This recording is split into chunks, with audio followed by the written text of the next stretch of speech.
Célébrée sous le thème « Le tabac, une menace pour le développement », la journée mondiale sans tabac vise à mettre l'accent sur le rôle décisif joué par les professionnels de la santé dans la lutte anti-tabac. Ces derniers sont en contact avec un pourcentage élevé de la population cible. Ils ont l'occasion d'aider les fumeurs à modifier leur comportement. Assistant sanitaire généraliste de son état, Clément Gombe parle des méfaits du tabagisme. Quand on parle de fumeur passif, l'actif c'est celui qui prend la cigarette. Le passif, c'est celui qui reçoit cette fumée-là. Et dans la fumée-là, ça contient la nicotine, qui est très nocive. Elle est très nocive pour la santé de l'homme. Donc, une personne qui fume, on peut se dire, c'est des facteurs favorisants. Tel qu'il y a, quand on prend le cas de la tuberculose, c'est un facteur favorisant pour la tuberculose. Et une personne qui fume beaucoup, et vous allez constater que ce monsieur-là a un point d'amaigrissement.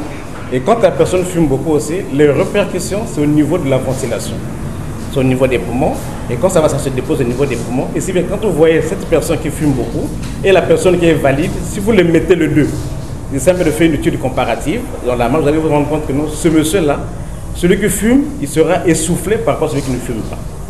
Celui qui est passif, parce qu'une fois que la nicotine, c'est-à-dire la fumée a été dégagée, celui qui est à ses côtés, il reçoit plus passé. En aspirant, il récupère plus de nicotine par rapport à celui qui a fumé. Si bien que celui qui fume, c'est vrai qu'il y a une quantité qui reste dans l'organisme, mais celui qui reçoit, il est plus exposé par rapport à celui qui ne fume pas. Parce que la nicotine, lui en fumant, en dégageant, il rejette la nicotine, qui a un effet, comme j'ai dit tantôt, très nocif sur la santé de l'homme. De l'abstinence à la consommation de la cigarette et aussi des dangers chez la femme enceinte. Une femme qui est enceinte, parce que le tout se passe... L'enfant qui est au sein de sa maman bénéficie tout de sa mère. Si la maman ne s'alimente pas très bien, l'enfant n'aura pas un poids normal. Et si la maman s'alimente normalement, l'enfant aura un poids normal et l'accouchement se passe dans de bonnes conditions.